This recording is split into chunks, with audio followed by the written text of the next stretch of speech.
Ketika makhluk yang merasuki dia mengatakan seperti itu, mereka semua selalu menatap.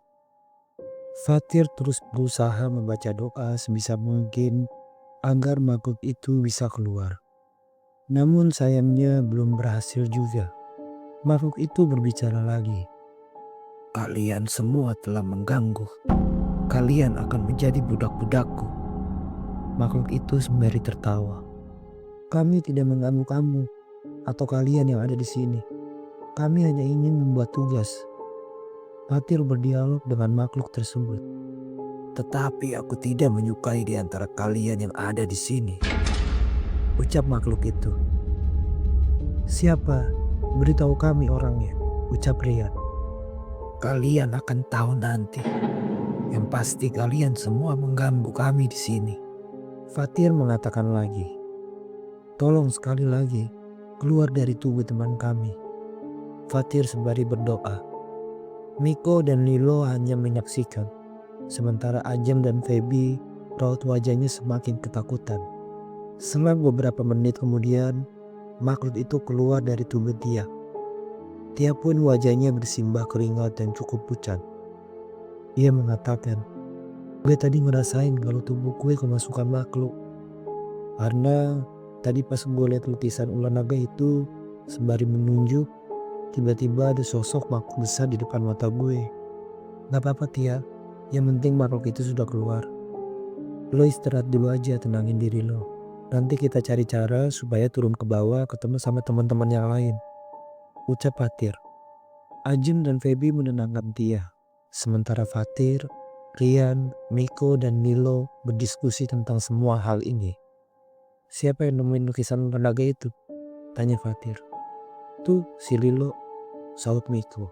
"Iya Tir, gue lihat di sebelah sana ada lukisan sudah berdebu. Terus pas gue bersihin, lukisan itu bergambar ular naga. Tuh lukisannya di situ," ucap Lilo.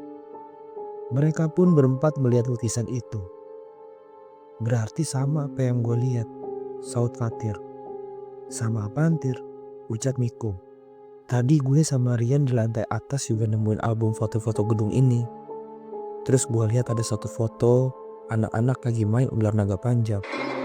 Terus ada tulisan tahun 1998.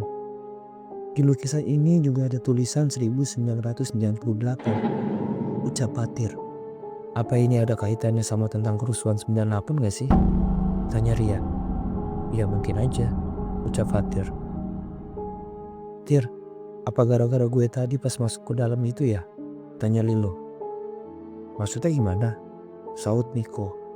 "Iya Mik, jadi pas si Lilo ketinggalan masuk sama kita, dia kan gak tahu arahan dari Pak Kasmin. Makanya dia gak izin pas mau masuk ke gedung ini," ucap Fatir. "Duh Li, pantas aja kita diteror gini," saat Miko dengan nada tinggi. Udah, intinya kita rahasiain dulu ke yang lain.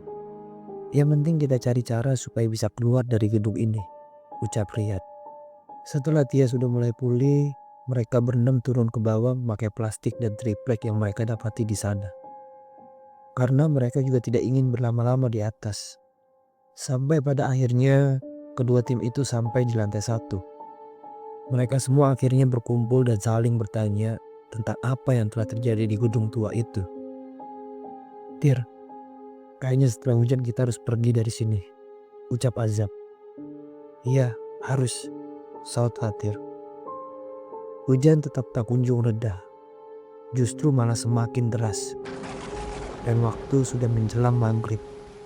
Ketika 13 mahasiswa itu sedang beristirahat, tiba-tiba Rania, Tania, dan Tia kerasukan secara bersama-sama. Semua yang ada di sana seketika panik. Ajeng, Feby, dan Miko langsung memegang Tia yang sedang memberontak. Alia, Lilo, dan Azam memegang Rania. Sementara Icut, Aldi, dan Rian memegang Tania. "Tir, gimana nih?" tanya Rian. "Coba lagi Tir, keluarin ini makhluk, siapa tahu lo bisa," saut Ajeng. Ketika Fatir ingin menghampiri, makhluk yang ada di tubuh dia mengatakan, "Kalian tidak akan bisa keluar dari sini." Lalu Makhluk yang ada di tubuh Rania mengatakan juga, kalian telah mengganggu kami. Dan makhluk yang ada di tubuh Tania mengatakan, kalian semua harus bermain dengan kami di sini.